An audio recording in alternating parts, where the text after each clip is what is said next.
கிறிஸ்துவுக்குள் எனக்கு அன்பானவர்களே, ஆண்டவரும் அருமை இரட்சகருமான இயேசு கிறிஸ்துவின் நாமத்தில் உங்களை வாழ்த்துகிறேன், வரவேற்கிறேன். கர்த்தர் உங்களை ஆசீர்வதிப்பாராக. பல நேரங்களில் நம்முடைய வாழ்க்கையில் நாம் எதிர்கொண்டிருக்கிற காரியம் ஒரு சிங்க கேபியை போல ஒரு வாழ்க்கையை வாழ்ந்து கொண்டு இருக்கிறோம். பலருடைய வாழ்க்கையில் அவர்கள் சொல்லுகிற ஒரு காரியம் என்னவென்றால், ஐயா, வெளி உலகத்தில் நன்றான ஒரு வாழ்க்கையை வாழ்ந்து கொண்டிருக்கிறோம், ஆனால் எங்களுடைய வாழ்க்கை ஒரு சிங்க கெபியை போல இருக்கிறது. வசனம் சொல்லியிருக்கிறது, கர்த்தர் தானியேலோடு கூட இருந்தபடியினால தானியேலுடைய காரியம் ஜெயமாக முடிந்தது என்று சொல்லப்பட்டிருக்கிறது. கர்த்தர் உங்க வாழ்க்கையில ஒரு ஜெயத்தை கொடுக்க வல்லமை உள்ளவராக இருக்கிறார். ஒருவேளை தோல்வியை இதுவரைக்கும் உங்க வாழ்க்கையில் நீங்க எதிர்கொண்டு கொண்டிருந்திருக்கலாம். இதுவரைக்கும் என்னுடைய வாழ்க்கையில் தோல்வியை மாத்திரமே நான் பார்த்திருக்கிறேன், இதுவரைக்கும் என்னுடைய வாழ்க்கையில் நெருக்கங்கள் மாத்திரமே நான் பார்த்து கொண்டிருக்கிறேன் என்று கண்ணீரோடு நீங்கள் தேவனுடைய சமூகத்தில் உட்கார்ந்து இருக்கலாம். ஆண்டவர் உங்களை பார்த்து சொல்லுகிறார், தோல்விகளை சந்தோஷமாக தேவன் மாற்றுவார், தோல்வியை ஜெயமாக மாற்றுவார். எத்தனை பிரச்சனைகள் வந்தாலும் தானியேலுடைய வாழ்க்கையில் நெருக்கங்கள் வந்தது, தானியேலுடைய வாழ்க்கையில் போராட்டங்கள் வந்தது, ஆனால் தானியேலுடைய காரியமோ முடிவில் ஜெயத்தை கொடுத்ததாக இருந்தது. உங்கள் வாழ்க்கையிலும் கர்த்தர் ஜெயத்தை கொடுக்க வல்லமை உள்ளவராக இருக்கிறார். இந்த காலை நேரத்தில் 3 காரியங்களை உங்கள் மத்தியில் மிக சீக்கிரமாக எடுத்து வைக்க வேண்டும் என்று விரும்புகிறேன். நம்முடைய வாழ்க்கையில் நாம் ஜெயத்தை பெற்றுக்கொள்ள வேண்டுமானால், தோல்விகள் வருகிறது, நிந்தனைகள் வருகிறது, இந்த போராட்டங்களிலிருந்து ஒரு விடுதலையை நாம் பெற்றுக்கொள்ள வேண்டுமானால், வருகின்ற வருஷத்துல நாம் ஒரு ஜெயத்தை பெற்றுக்கொள்ள வேண்டுமானால் நாம் என்ன செய்ய வேண்டும்? வேத புஸ்தகத்தில் தானியேல் செய்த 3 காரியங்களை உங்கள் மத்தியில் நான் எடுத்து வைக்க வேண்டும் என்று விரும்புகிறேன். என்னோடு கூட உங்கள் வேத புஸ்தகத்தை தானியேல் 2ஆம் அதிகாரம் 17ஆம் வசனத்துக்கு நேராக திருப்பிக் கொள்ளுங்கள். அழியாத படிக்கு இந்த மறைப்பொருளை குறித்து பரலோகத்தின் தேவனை நோக்கி இரக்கம் கேட்டான் என்று எழுதப்பட்டிருக்கிறது. எனக்கு அருமையான தேவ பிள்ளைகளே, முதலாவது ஒரு அனுபவம் எழுதப்பட்டிருக்கிறது. தானியேலிடத்துல ஒரு சொப்பனத்தினுடைய அர்த்தத்தை சொல்லும்படியாக ராஜா அவனை கூப்பிடுகிறான். இப்படிப்பட்ட நேரத்தில் அவர் கூப்பிட்ட ஆட்கள் யாரெல்லாம்னு பார்த்தா வேத புஸ்தகம் சொல்லுகிறது, அந்த ஊர்ல இருக்கிற பெரிய ஜோசியர்களை கூப்பிட்டு இருக்கிறாங்க, பெரிய பெரிய ஞானவான்களை கூப்பிட்டு இருக்கிறார்கள். ஆனால் தானியேலோ அப்படிப்பட்ட பெரிய ஒரு ஆள் இல்லை. ஆனால் அவன் செய்த ஒரு காரியம் தான் இந்த இடத்துல எழுதப்பட்டிருக்கிறது. அவன் உயர்வை பெற்றதற்கான ஒரு ரகசியம், அவன் மனிதனை தேடாமல், மனிதனுடைய ஞானத்தை தேடாமல், தன்னுடைய சுய புத்தி மேல் அவன் சாயாமல் தேவனுடைய சமூகத்தில் காத்திருப்பவனாக காணப்பட்டான். தேவனுடைய சமூகத்தில் காத்திருக்கிற ஒரு மனுஷனாக காணப்பட்டான். தேவனுடைய சமூகத்தில் இரக்கத்தை தேடுகிற ஒரு மனுஷனாக அவன் காணப்பட்டான். தானியேலை தூக்கி சிங்க கேபிக்குள்ள போடுறாங்க. இந்த உலகத்தில் இருக்கிற மனுஷங்க நிறைய நேரத்தில் நிறைய ப்ராமிஸ் கொடுக்கலாம். நான் உன் கூடவே இருப்பேன், வாழ்நாள் முடிகிற வர உன்னோடு இருப்பேன், நான் உயிர் என்னை விட்டு பிரிகிற வர I will be with you. திருமணம் முடியும் பொழுது, திருமணம் அந்த நிகழ்வில் ஒரு காரியத்தை கிறிஸ்தவர்கள் ஃபாலோ பண்ணுவாங்க. கரங்களை பிடித்து கொண்டு சொல்வாங்க, உயர்விலும் தாழ்விலும், கஷ்டத்திலும் நஷ்டத்திலும், மரணம் நம்மை பிரிக்கும் வரை, மரணம் நம்முடைய வாழ்க்கையில் ஒரு பிரிவை கொண்டு வர்றது வரைக்கும் நான் உன்னை கைவிடுவதில்லை என்று ப்ராமிஸ் பண்ணுகிறார்கள். ஆனால் சில குடும்பத்தை பார்க்கும் பொழுது நாட்களிலே மிக வேதனையாக இருக்கிற காரியம், திருமணம் முடிந்து 3 மாதங்கள்ல கணவனும் மனைவியும் பிரிந்து விடுகிறார்கள். காரணம் என்ன தெரியுமா? பிரச்சனைகள் வந்த உடனே, போராட்டம் வந்த உடனே, கண்ணீர் வந்த உடனே ஆண்டவருடைய சமூகத்துல காத்திருப்பதை விட்டு ஆண்டவருடைய சமூகத்துல, தகப்பனே எங்க குடும்பத்துல பிரச்சனை வந்திருக்கிறதப்பா, குடும்பத்துல போராட்டம் வந்திருக்கிறது தகப்பனே, எங்க குடும்பத்தை காப்பாற்றும் என்று சொல்லுவதை விட்டு போன் கொடுக்கப்பட்டிருக்குது பாருங்க. நாட்கள்ல மிகப்பெரிய அசுத்த ஆவி, அந்த போனை எடுத்து உடனே அம்மாவுக்கு கால் பண்ணி, அம்மா என்ன பண்ணட்டும்? இந்த காலத்துல சில அம்மாமார் செய்யற ஒரு காரியம், அவன் உன்னை அடிச்சிட்டானா, உன் தலையை உடைச்சிட்டானா, கவலைப்படாத, நம்ம வீடு 24 மணி நேரம் திறந்து இருக்குது, எப்ப வேணாலும் வந்துரு அப்படின்னு கூப்பிடுறாங்க. சில வருஷங்கள் கழித்து சில தாய்மார்களை நான் பார்த்திருக்கிறேன். அவர்கள் சொன்ன ஒரு காரியம் என்ன தெரியுமா? முட்டாள்தனமாக நடந்து விட்டேன் ஐயா, என்னுடைய முட்டாள்தனத்தினாலே இன்றைக்கு என்னுடைய மகளுடைய வாழ்க்கை நாசமா போயிருக்குது. நான் செய்த முட்டாள்தனம் யாரிடத்துல போய் சொல்றதுன்னு தெரியல, இனி யாரிடத்துல ஓடுறதுன்னு தெரியல. நான் செய்த தவறின் நிமித்தமாக, என்னுடைய தவறு நிமித்தமாக இன்றைக்கு என்னுடைய மகள் ஆசீர்வாதத்தை இழந்து போயிருக்கிறாள். நான் செய்த தவறு நிமித்தமாக என்னுடைய மகன் ஆசீர்வாதத்தை இழந்து போயிருக்கிறான். பிரச்சனை வருதா? குடும்பத்துல பிரச்சனை வரும். குடும்பத்துல பிரச்சனை வராத குடும்பம் இந்த உலகத்துல ஒன்றுமே இல்லை. எல்லா குடும்பத்திலையும் போராட்டம் உண்டு. பிரச்சனை வரும்போதெல்லாம் தானியேல் செய்கிற ஒரு மிக அழகான ஒரு காரியம், தேவனை நோக்கி கூப்பிடுகிறான். தானியேல் புஸ்தகத்தில் வாசிக்கும் பொழுது தானியேலை குறித்து வேத புஸ்தகம் சொல்லுகிறது, தானியேலோ என்றால் அந்த பத்திரத்திற்கு கையெழுத்து இடப்பட்டது என்று அறிந்த போதிலும் கூட தன் பலகணிகளை திறந்து வைத்து எருசலேமுக்கு நேராக அந்த தேவனை நோக்கி துதிக்கிறான். ராஜா, ஒரு அற்புதத்தை செய்யுங்கப்பா ஆண்டவரே, ஒரு அதிசயத்தை செய்யுங்கப்பா ஆண்டவரே, ஒரு மாற்றம் உண்டாகட்டும். எனக்கு அருமையான தேவ பிள்ளைகளே, கர்த்தர் மாற்றத்தை கொடுக்கிற தேவனாக இருக்கிறார். உங்க வாழ்க்கையில் சூழ்நிலைகளை தேவன் மாற்றுவார், நெருக்கங்களை தேவன் மாற்றுவார். போராட்டம் வரும் பொழுதெல்லாம் ஆண்டவரை பார்த்து நீங்கள் சொல்ல வேண்டிய ஒரு காரியம், ஆண்டவரே என் வாழ்க்கையில் அற்புதத்தை செய்யுங்க, ஆண்டவரே என் வாழ்க்கையில நெருக்கங்களை மாற்றுங்க, ஆண்டவரே என் வாழ்க்கையில சூழ்நிலைகளை மாற்றும் என்று சொல்லி பாருங்கள். நிச்சயமாக தேவன் உங்க வாழ்க்கையை ஆசீர்வதிக்க வல்லமை உள்ளவராக இருக்கிறார். தானியேல் செய்த முதல் காரியத்தை குறித்து வேத புஸ்தகம் சொல்லி இருக்கிறது, தேவனுடைய சமூகத்தில் காத்திருந்தார், தேவனுடைய சமூகத்தை தேடுகிற ஒரு மனுஷனாக இருந்தார். உங்க வாழ்க்கையில பிரச்சனை வரலாம், குடும்பத்துல போராட்டம் வரலாம், நீங்க வேலை பார்க்கிற ஆபீஸ்ல பிரச்சனை வரலாம். ஆண்டவருடைய சமூகத்தை நோக்கி பாருங்க, தகப்பனே விடுதலை தாரும் என்று கேட்டு பாருங்கள். நிச்சயமாய் தேவன் உங்களை விடுவிக்க வல்லமை உள்ளவராக இருக்கிறார். வேத புஸ்தகத்திலே வாசிக்கும் பொழுது பவுலும் சீலாவும் ஒரு சிறை இருப்புக்குள்ளே வாழ்ந்து கொண்டிருக்கிறார்கள். தேவனை குறித்து அவர்கள் அறிவித்தபடியினால, அவர்தான் மெய்யான தெய்வம் என்று சொன்னபடியினால அந்த பவுலும் சீலாவையும் எடுத்து ஒரு சிறைச்சாலைக்குள்ள அவர்கள் தூக்கி போடுகிறார்கள். உலக மனுஷன் ஹெல்ப் பண்றதுக்கு யாரும் வரல. அவர்களுக்கு கண்டிப்பா சொந்தக்காரங்க இருந்திருப்பாங்க, கண்டிப்பா அந்த ஊர்ல ஒரு 10 ஃப்ரெண்ட்ஸாவது இருந்திருப்பாங்க. அவங்கள காப்பாத்துறதுக்கு யாருமே வரல. நீங்க நல்லா இருக்கும் பொழுது உங்களை சுற்றி ஆயிரக்கணக்கான ஜனங்கள் வருவார்கள். நீங்க இந்த உலகத்துல உயர்ந்தவர்களாக இருக்கும் பொழுது, நீங்க இந்த உலகத்துல செல்வத்துல உயர்ந்தவர்களாக இருக்கும் பொழுது, உங்களை சுற்றி சுற்றி ஜனங்கள் உங்களை தேடி தேடி வருவாங்க. ஆனால் நீங்கள் ஒன்றும் இல்லாமல் ஒரு சிறையிருப்புக்குள்ளே நீங்கள் வாழும் பொழுது, ஒரு அடைக்கப்பட்ட அனுபவத்துக்குள்ள நீங்க வாழும் பொழுது, ஒரு நொறுக்கப்பட்ட அனுபவத்துக்குள்ள வாழும் பொழுது, எத்தனை பேர் சுற்றி இருந்தாலும் காணல் நீரை போல அவர்கள் கரைந்து போய்விடுவார்கள். இதுதான் இந்த உலக மனுஷருடைய இயல்பாக இருக்கிறது. ஆனால் ஆண்டவர் எப்படிப்பட்டவர் தெரியுமா? நீங்க நல்லா இருக்கும் போது உங்க கூட இருப்பாரு, நீங்க துன்பத்துல நடக்கும் போது உங்க கூட இருப்பாரு, துயரத்துல நடக்கும் போது உங்க கூட இருப்பாரு, வியாதிகள் இருக்கும் போது உங்க கூட இருப்பாரு, உயரத்தில் இருக்கும் போது உங்க கூட இருப்பாரு.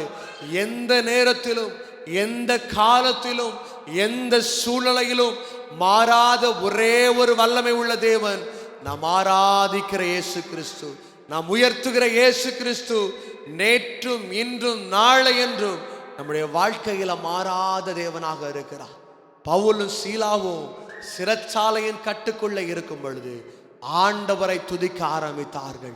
தேவனை துதித்து பாட ஆரம்பித்தார்கள். தேவனுடைய சமூகத்தில் விடுதலையை தாரும் என்று துதிக்க ஆரம்பித்தார்கள். நடந்த காரியம் என்ன தெரியுமா? அந்த சிறைச்சாலைக்குள்ள தேவனுடைய அபிஷேகம் கடந்து வந்தது. சிறைச்சாலைக்குள்ள தேவனுடைய மகிமை கடந்து வந்தது. சிறைச்சாலைக்குள்ள தேவனுடைய அபிஷேகம் கடந்து வந்தது. வேத புஸ்தகம் சொல்லி இருக்கிறது, இரும்பு தாழ்பாள்கள் அசைய ஆரம்பித்தது. இரும்பு தாழ்பாள்கள் உடைய ஆரம்பித்தது. இரும்பு தாழ்பாள்களுக்குள்ளே தேவனுடைய அபிஷேகம் கடந்து வர ஆரம்பித்தது. எங்கு ஆவி உண்டோ அங்கு விடுதலை உண்டு. தேவனுடைய அபிஷேகம், தேவனுடைய ஆவி எங்கே கடந்து வருகிறதோ, செத்து போன எலும்புகளுக்குள்ள, நாரி போன சரீரத்துக்குள்ள தேவனுடைய அபிஷேகம் கடந்து வந்தது. தேவனுடைய வார்த்தை கடந்து வந்தது. எப்பொழுது கடந்து வந்ததோ வசனம் சொல்லியிருக்கிறது, நாரி போன சரீரம், கெட்டு போன சரீரம், நாற்றம் எடுத்த சரீரம் உயிர் பெற்று எழும்பினது. இன்றைக்கு உங்க வாழ்க்கையில தோல்வி என்கிற நாற்றம் உங்க வாழ்க்கையில இருக்கலாம். தோல்வி என்கிற அசுத்தம் உங்க வாழ்க்கையில இருக்கலாம். ஓ ஹல்லேலூயா. மனிதர்களால் தள்ளப்பட்ட அனுபவத்தில் வாழ்ந்து கொண்டிருக்கலாம். மனுஷனை நம்புவதை பார்க்கிலும் சங்கீதக்காரன் மிக தெளிவாக சொல்லுகிறார், கர்த்தரை நம்புதலே எனக்கு நலம் என்று சொல்லுகிறார். It's good to depend the Lord. நான் கர்த்தரை நம்பி இருப்பது எனக்கு நல்லது. மனுஷன் கைவிட்டு விடுவான், மனுஷன் மாறலாம், ஆனால் கர்த்தர் ஒரு நாளும் மாறுவதில்ல.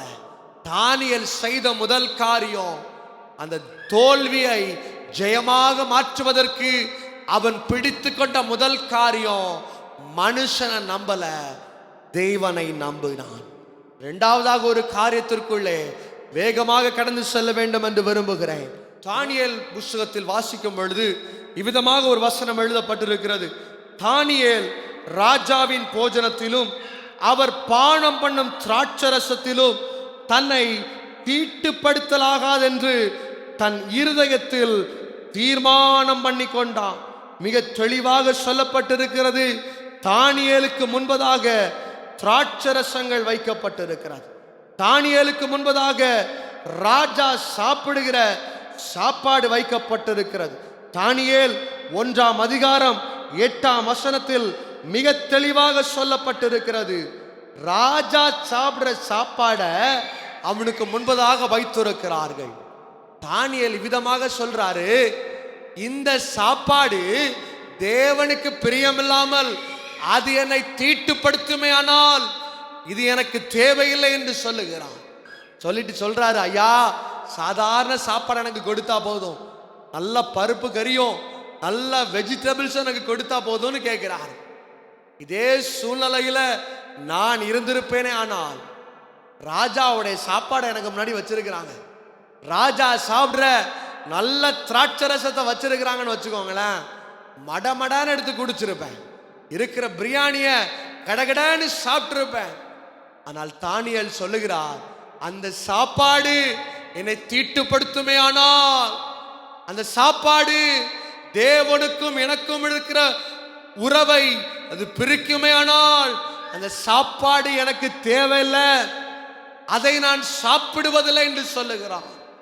எவ்வளவு வைராக்கியம் பாருங்க.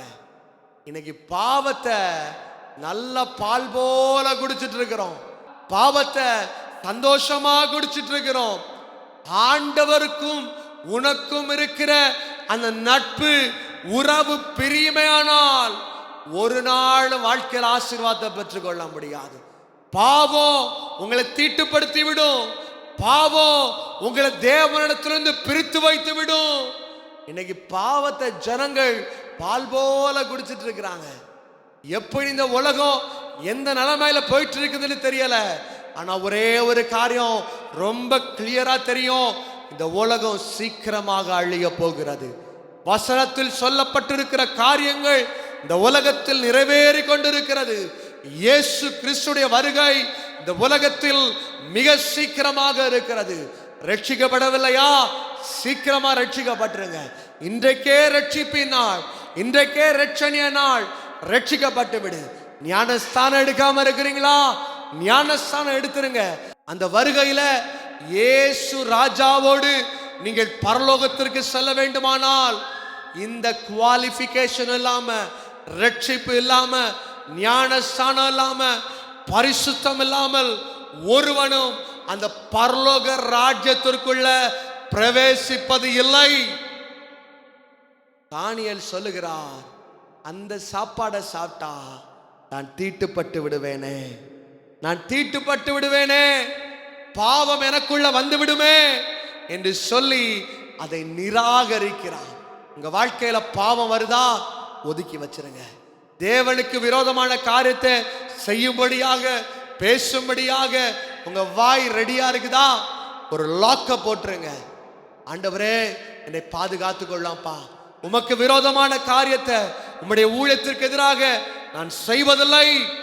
ஒப்பு கொடுத்து பாருங்கள், நிச்சயமாய் தேவன் உங்களை உயர்த்துகிற தேவனாக இருக்கிறார். சிம்சோனுடைய வாழ்க்கையில கர்த்தர் ஒரு அழகான ப்ராமிஸை கொடுக்கிறார். He made a covenant, ஒரு உடன்படிக்கையை செய்கிறார். என்ன உடன்படிக்கை? உன்னுடைய ரகசியத்தை நீ வெளியே சொல்லக்கூடாது. உன்னுடைய ரகசியம், உன்னுடைய பலத்தின் ரகசியத்தை நீ வெளியே சொல்லக்கூடாது. ஆண்டவர் சொல்றார், உன்னுடைய பலத்தின் ரகசியத்தை ஆண்டவர் அந்த மயிரில முடியில வைத்திருந்தார். இந்த உலகத்தை பார்க்கிறான், இந்த உலகத்துல அனுபவிக்கும்படியாக உலகத்தின் பாவத்தை பால் போல குடிக்க ஆரம்பிக்கிறான். நல்ல பலசாலி, அவனால இஸ்ரவேல் ஜனங்களை கர்த்தர் காப்பாற்ற வேண்டும் என்று அவனை நியாயாதிபதியாக அப்பாயிண்ட் பண்றாரு. ஆனால் சிம்சோனோ தன்னுடைய உடன்படிக்கையை மீறி விட்டான். சிம்சோனோ தேவன் அவன் மேல வைத்திருந்த உடன்படிக்கையை அவன் மீறினது நிமித்தமாக நடந்த காரியம் என்ன தெரியுமா? அவ்வளவு பெரிய பலசாலிய, அவ்வளவு பெரிய பராக்கிரமான சிம்சோன என்ன பண்ணாங்க தெரியுமா? பெலிஸ்தரின் படைகள் ஒரு குரங்க வேட்டையாடுறது போல, ஒரு குரங்க வித்த காட்டுறது போல கட்டி போட்டிருக்கிறாங்க. நல்லா பலனா வாழ்ந்திருக்கலாம், செல்வமா வாழ்ந்திருக்கலாம். இன்னைக்கு உங்க வாழ்க்கையில ஆசீர்வாதம் குறைவுபட்டிருக்கிறதே ஆனால் நீங்க சிந்தித்து பாருங்கள். ஒருவேளை நான் ஆண்டவருக்கு விரோதமா ஏதாவது பாவம் செய்திருக்கிறேனா, ஒருவேளை ஆண்டவர் விருப்பப்படாத ஒரு வழியில நான் நடந்திருக்கிறேனா, தேவன் விருப்பப்படாத காரியத்தை என் வாழ்க்கையில நான் செய்து கொண்டிருக்கிறேனா, யோசித்து பாருங்கள்.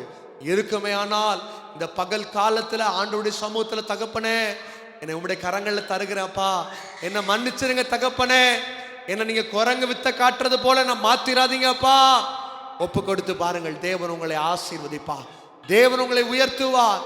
தேவன் உங்க காரியத்தை ஜெயமாக மாற்ற வேண்டுமானால், நீங்கள் சென்று கொண்டிருக்கிற காரியத்தை அவர் ஜெயமாக மாற்ற வேண்டுமானால், இரண்டாவதாக ஒரு காரியத்தை பார்க்கிறோம். பாவத்திலிருந்து விலகிய ஒரு வாழ்க்கை. தேவனுக்கு பிரியமில்லாத காரியத்தை என் வாழ்க்கை நான் செய்வதில்லை, தேவன் விரும்பாத காரியங்களை என் குடும்பத்தில் நான் செய்வதில்லை. பொருத்தனை செய்து பாருங்கள், கர்த்தர் உங்களை உயர்த்த வல்லமை உள்ளவராக இருக்கிறார். மூன்றாவது ஒரே ஒரு காரியத்தை மாத்திரம் சொல்லி நான் ஜெபம் செய்ய வேண்டும் என்று விரும்புகிறேன். என்னோடு கூட தானியேல் 2ஆம் அதிகாரம் 47ஆம் வசனத்தை நாம் வாசிக்க கேட்போம். வெளிப்படுத்தினபடியினால் மெய்யாய் உங்கள் தேவனே தேவர்களுக்கு தேவனும் ராஜாக்களுக்கு ஆண்டவரும் மறை பொருட்களை வெளிப்படுத்துகிறதாகவும் இருக்கிறார் என்றார். தானியேலுக்கு ஒரு காரியம் கொடுக்கப்பட்டது. ராஜா சொல்றாரு, இப்படி ஒரு சொப்பனத்தை பார்த்திருக்கிறேன், அதற்கான அர்த்தத்தை நீ சொல்லணும் அப்படின்னு கேட்கிறார். தானியேலுக்கு தேவன் வெளிப்படுத்துகிறார், காரியத்தை சொல்லி கொடுக்கிறாரு. இது நிமித்தமா நடந்த ஒரு காரியம் தான் எழுதப்பட்டிருக்கிறது.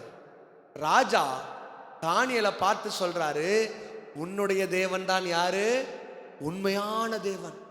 உன்னுடைய தேவன் தான் ராஜாக்களுக்கு ஆண்டவர். உன்னுடைய தேவன் தான் மறைப்பொருளை வெளியே கொண்டு வருகிற தேவன் என்று சொல்லுகிறார். அருமையான தேவ பிள்ளைகளே, நம்முடைய வாழ்க்கையில் தேவன் எதிர்பார்க்கிற ஒரு காரியம், நீங்களும் நானும் தெய்வத்தை வெளிக்காட்டுகளாக இருக்க வேண்டும். இன்னைக்கு வெளியே பரிசுத்தமாக வாழுகிறோம், வெளியே பார்க்கும் பொழுது பரிசுத்த வாட்டிகளை போல நடந்து செல்லுகிறோம். ஆனால் தேவன் விருப்பப்படுகிற ஒரு காரியம், உங்க வாழ்க்கையில நீங்கள் வெளிப்பிரகாரமா தேவனை காட்டுறது முக்கியம் இல்ல. உங்களை பார்த்து ஜனங்கள் சொல்லணும், அவன் ஒரு தேவ மனுஷன், அந்த பிள்ளை தேவனை ஆராதிக்கிற பிள்ளை, இந்த சபைக்கு போகிறவங்க ஒரு விசுவாசிகள் என்று சொல்லுகிறவர்களாக இருக்க வேண்டும். தானியேல் அவன் ஆராதிக்கிற தேவத்தை வெளிக்காட்டுகிறவனாக இருந்தான். He reflect our living God. உயிருள்ள தேவனை வெளிக்காட்டுகிற ஒரு மகனாக இருந்தான். யோசேப்புடைய வாழ்க்கையில அவனுடைய சொந்த சகோதரர்களாலே அவன் நிந்திக்கப்படுகிறான், புறக்கணிக்கப்படுகிறான், தள்ளப்படுகிறான். இப்படிப்பட்ட சூழ்நிலையில அவன் ஒரு அடிமையாக இந்த நாட்டுக்குள்ளே கடந்து வருகிறான். ஆனால் கர்த்தருடைய கிருபை அவனுக்கு மேல இருந்ததுனால கர்த்தர் அவனை உயர்த்தி கொண்டே இருந்தார். யோசேப்பை உயர்த்தி கொண்டே இருக்கிறார்.